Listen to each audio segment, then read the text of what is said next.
नमस्कार, मी प्रतीक्षा. न्यूज मराठी 24/7 मध्ये आपलं स्वागत आहे. तर एक नजर टाकूया आजच्या महत्त्वाच्या घडामोडींवर.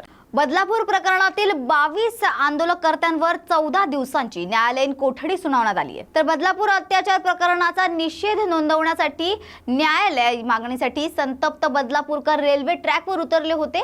तब्बल 10 तास आंदोलन सुरू असल्यानं संपूर्ण रेल्वे सेवा ठप्प झाली होती.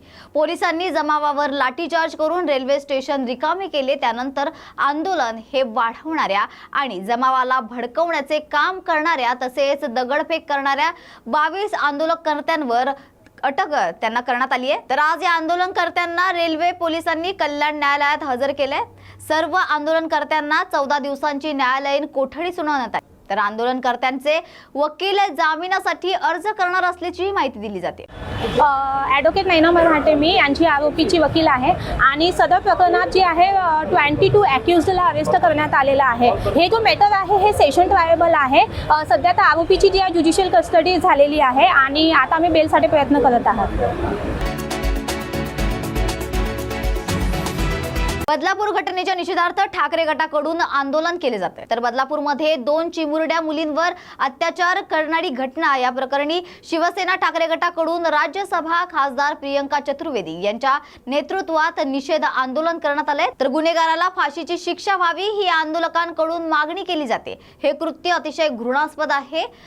लाडकी बहीण योजनेपेक्षा महिलांना सुरक्षा द्या अशी घोषणा यावेळी करण्यात आली.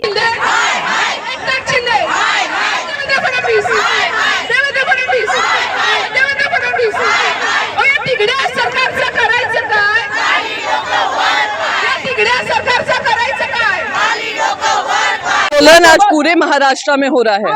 ये आंदोलन हमारी बेटियों के ऊपर हो रहे अपराधों पे हो रहा है। जिस तरीके से ये सरकार राजनीति में व्यस्त है पर महिलाओं की सुरक्षा नहीं कर पा रही है, उसके खिलाफ हो रहा है। वहाँ की आज बेटियां कह रही हैं हमें ये 1500 रुपए आपके नहीं चाहिए, लड़की बहना नहीं चाहिए, हम आपको 2000 रुपए देते हैं, हमारी बेटियों की सुरक्षा गारंटी करो। जिस तरीके से FIR दर्ज करने में 4 दिन लग गए, जिस तरीके से स्कूल पे कोई कार्रवाई नहीं की गई, कल बदलापुर में जो हमने आक्रोश देखा, हम उन महिलाओं के साथ खड़े हैं, हम उन पेरेंट्स के साथ खड़े हैं, हम उन बेटियों के साथ खड़े हैं और हम मांग कर रहे हैं कि गृह मंत्री, देश के सबसे अनसक्सेसफुल महाराष्ट्र के गृह मंत्री इस्तीफा दें और ये अनैतिक जो मुख्यमंत्री हैं वो भी इस्तीफा दें। भाजपा के आमदार कह रहे थे कि राजकीय वो जो भी बकवास कर रहे हैं अपनी सरकार को बचाने के लिए कर रहे हैं, अपनी नाकामयाबी को करने के लग रहे हैं। धिक्कार है ऐसे लोगों पे जो इस समय पर कह रहे हैं, एक अगर महिला रिपोर्टर रिपोर्ट करती है तो उनसे कहा जाता है ऐसी बात कर रही हो जैसे तुम पे खुद पे रेप हो चुका है। इस तरीके की भाषा का इस्तेमाल कर रहे हैं तो उनकी मानसिक संतुलन को दिखाता है और मानसिक दिवालियापन को दिखाता है, और जिसका भी हम सब महिलाएं मिलकर विरोध करेंगी। जब जब महिलाओं के ऊपर अपराध होगा शिवसेना आगे खड़ी रहेगी, शिवसेना की महिलाएं आगे खड़ी रहेंगी और इंसाफ की लड़ाई लड़ेंगी। महाराष्ट्र के इतिहास में सबसे निकम्मा अगर कोई गृह मंत्री होगा तो वो देवेंद्र फडणवीस होगा।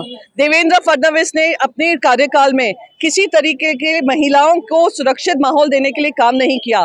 ये वो निकम्मे मुख्य गृह मंत्री हैं जिन्होंने 2022 में वादा किया था कि शक्ति कानून को लागू करेंगे और आज तक शक्ति कानून लागू नहीं हुआ है। वो इसलिए लागू नहीं होना देना चाह रहे हैं क्योंकि वो जानते हैं इसका श्रेय सिर्फ और सिर्फ उद्धव बाला साहेब ठाकरे जी को मिलेगा, महाविकास आघाड़ी को मिलेगा।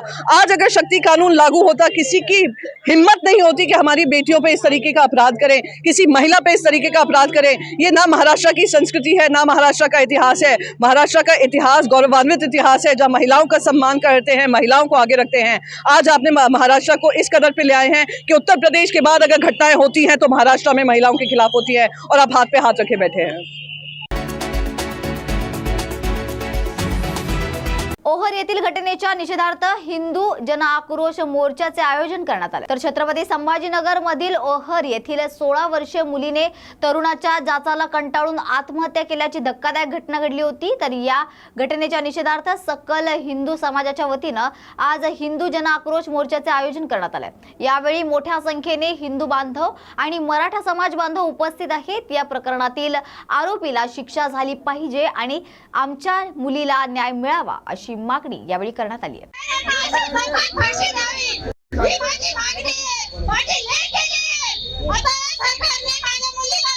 भाऊ सगळे विरोध राहायचं होतं तुम्ही पण मागे सरकार तुम्ही जरा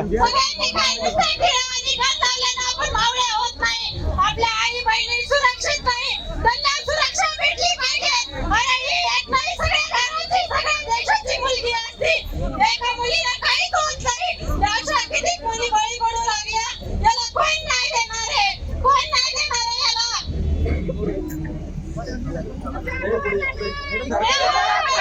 या मुलीला न्याय मिळालाच पाहिजे. संघटनेच्या वतीने या ठिकाणी असंख्य प्रमाणात सर्व शिवशंभूंचे छावे या ठिकाणी आलो आहोत. आमची एकच मागणी आहे की गुन्हेगार हा कोणत्या समाजाचा नसतो, पण जर गुन्हा जर घडला असेल तर त्याला त्या ठिकाणी जागीच ठेचलं पाहिजे. त्याला कोणत्याही पद्धतीचं बळ शासनाकडनं मिळू नये ही आमची या ठिकाणी मागणी आहे. त्याच्यावर ज्या आपल्या 4 ते 5 मागण्या आहेत त्या सरकारने या ठिकाणी लवकरात लवकर आणि प्रशासनाने लवकरात लवकर मान्य करून या मुलीला पूजाताईंना न्याय द्यावा ही आमची प्रशासनाकडे मागणी आहे. काय नाव आपलं? सचिन गणपत शिंदे.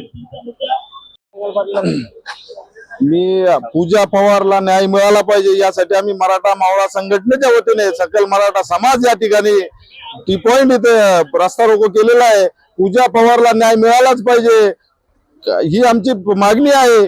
फोक्सो अंतर्गत त्या कासिमला तात्काळ गुन्हा दाखल झाला पाहिजे ही आमची मागणी आहे.